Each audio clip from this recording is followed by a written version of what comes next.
we don't want to be here like a removal order machine, let's call it that way. How do you measure your success? Is the success in how many removals orders you send out, or do we have success once we have less material on platforms? For me, it's very important to cooperate with the industry.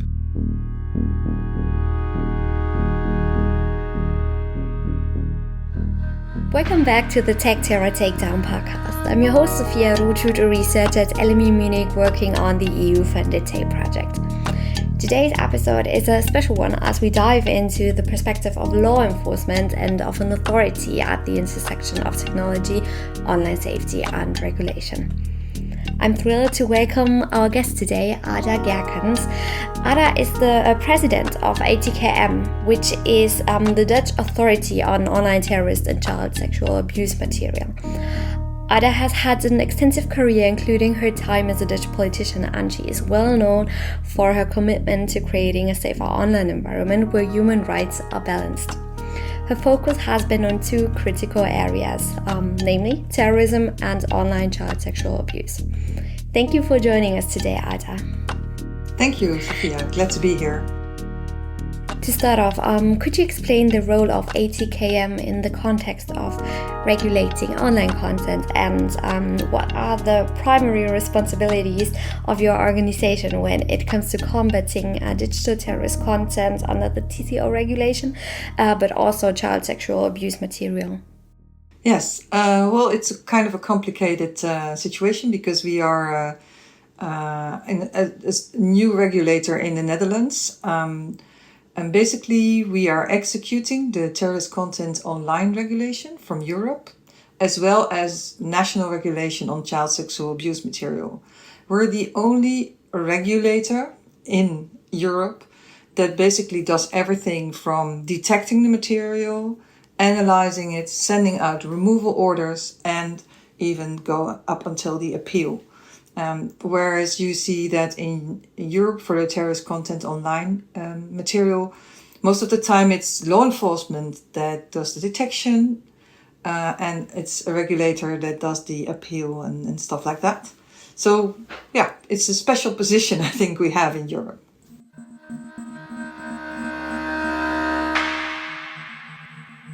That's a really insightful overview of ATKM's role, and I think it makes very clear that ATKM is a major and big, very important player in all this. We all know the internet doesn't have any borders, but legislation and jurisdiction might in many cases have. For which countries is ATKM responsible? Well, I would have to look at both the regulations. So for terrorist content online, basically, we can send out a removal order to any platform or website or company that is directing its service to Europe. And, well, you can see that very easily. Do you have a possibility to pay in euros? Maybe you have Dutch or German language on your platform, or you have a substantial amount of users from Europe. All these kinds of things point out that you have European market, and then you have to comply to the terrorist content online regulation. And so any competent authority can send out a removal order. Now, once you send out a removal order and somebody is not taking it down, well, then of course we're going to have to sanction you, and we can sanction companies who have their point of contact or administrative point of contact in the Netherlands. So for this moment, for instance, that would be Snapchat, Discord, Reddit. They're all based in the Netherlands for the terrorist content online regulation. And that means that we can have special interest in them once we find that they have a lot of terrorist content. Now, for child sexual abuse, we only have the Dutch regulation. So maybe some of your listeners know that there's a lot of debate on the European regulation. I don't think that it will be there soon. There we have the possibility to send out removal orders to any company who is who's hosting in the Netherlands. Doesn't matter where they are based, or Dutch companies who are hosting wherever. So that's the possibilities that we have.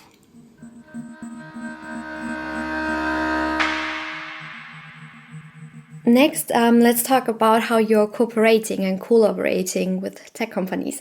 How does ATKM work with these companies to ensure the timely removal of terrorist content from their platforms?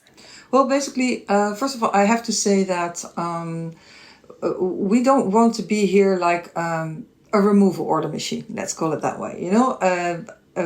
How do you measure your success? Is the success in how many removals orders you send out, or do we have success once we have less material on platforms?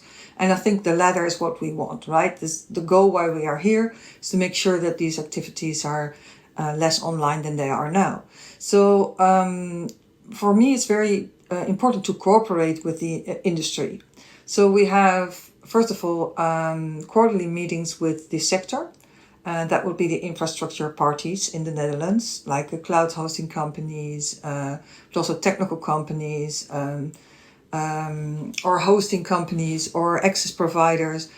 We speak to them regularly to talk to them, to talk about trends that we see, but also to debate on technical solutions that they might have or they could suggest to others. So, we first want to cooperate. We also know that sometimes you have very small companies, and they might be vulnerable for this kind of material, but they're also vulnerable if you take it down because, it's money in the bank, so they need to survive. So first of all, we try to solve it together.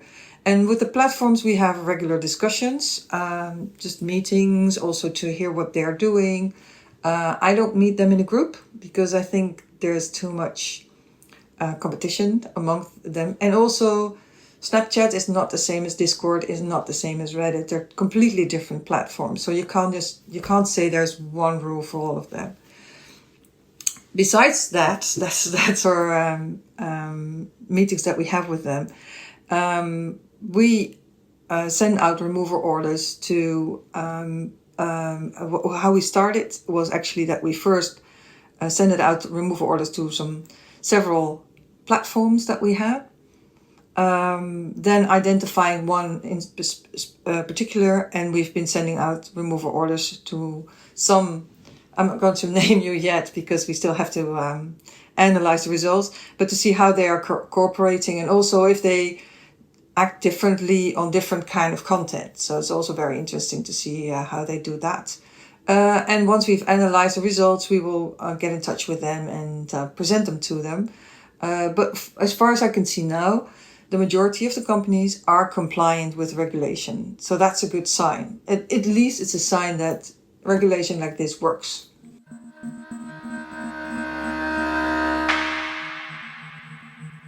Wow, that sounds like very much effort you put in cooperation and collaboration and like a very thoughtful approach, which is, I think, important and great. So thanks for all that. One of the areas that I find particularly interesting is how the digital landscape, the landscape of online terrorist content is evolving. What emerging trends have you noticed in the types of terrorist content being disseminated online, and how is ATKM adapting to these changes? Yes, well, indeed, it's challenging because you have basically two clear types of terrorist content. One jihadistic, and the other one is right-winged terrorist content. And then, of course, there's this whole borderline content, which is not illegal or doesn't fall under the terrorist content online regulation. The latter is a challenge because we can see, for instance, in the regulation, there are some exemptions, and you can see that they try to abuse these exemptions. So they might say, it was a joke. Maybe a poor joke, but it was a joke. It wasn't meant to be incitement, or it was just mocking or sarcasm. Or so we really have to make sure that we have good arguments to send out that removal order.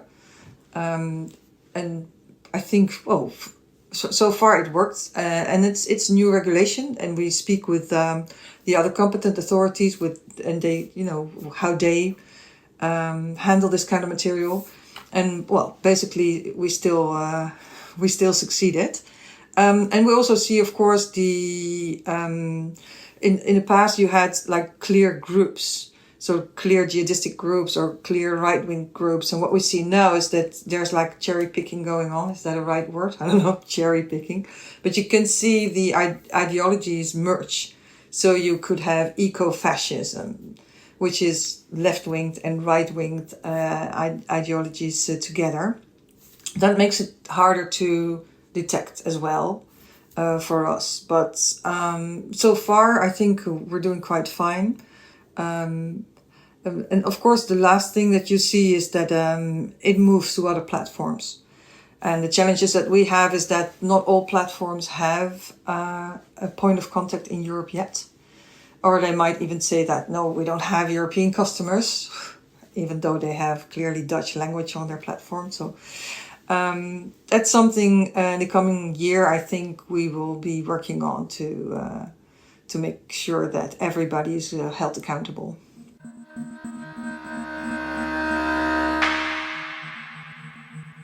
Speaking of trends, what role do technological tools like AI, like machine learning, play in your work at ATKM?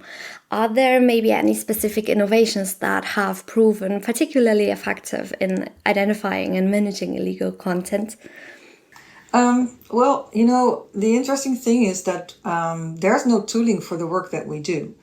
The tooling that there's out there, the majority of that tooling is for law enforcement.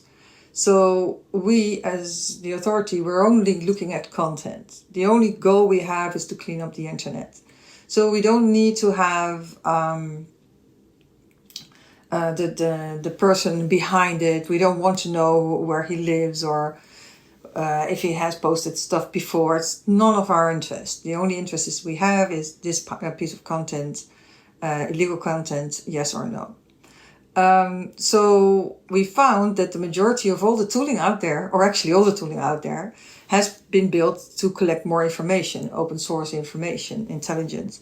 And thus what we did is now we started a project in which several companies can offer their tooling so we can see what's useful for us and not. And we're just in that process, and it's too early to say whether there's something out there. We've seen interesting things, of course, machine learning, language machine learning models are very interesting to see. You could do things with hashes, with symbols, known material. All these tooling is something that we're looking at, but it's too early to say which works best for what we do, because we also know that all these groups are very good in avoiding all these tools. That's the same with child sexual abuse material. You can detect it with crawlers and use hashes, but it needs to be a perfect match. And of course, the perpetrators know that if they just change that image a little bit, then it's not a match anymore. You need to use different hash tooling and hash methods. So yeah, it's going to be kind of a challenge coming year, but also an interesting period to find out more. In the end, I don't have a direct answer to that now, but just give you some idea on how we're looking at it now.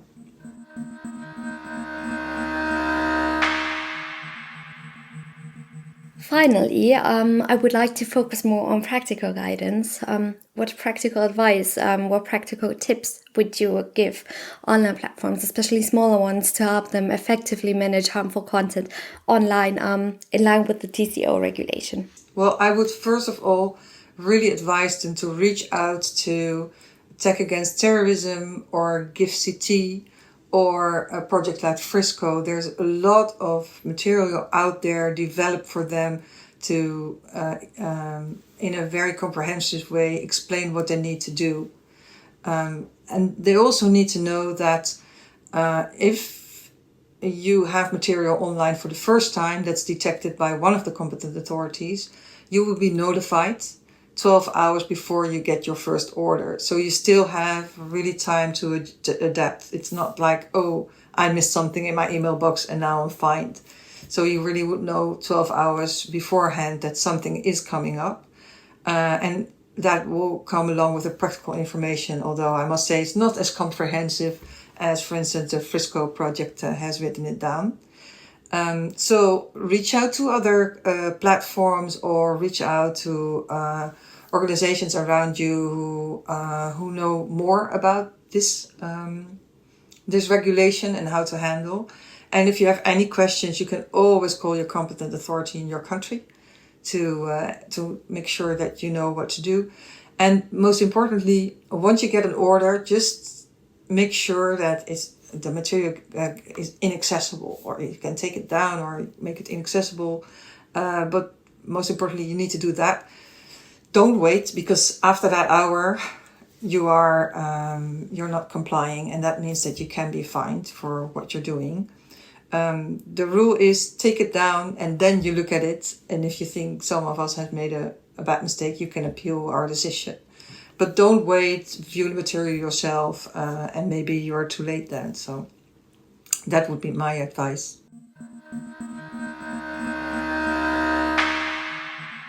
Yeah, I think that is very well wrapping everything up.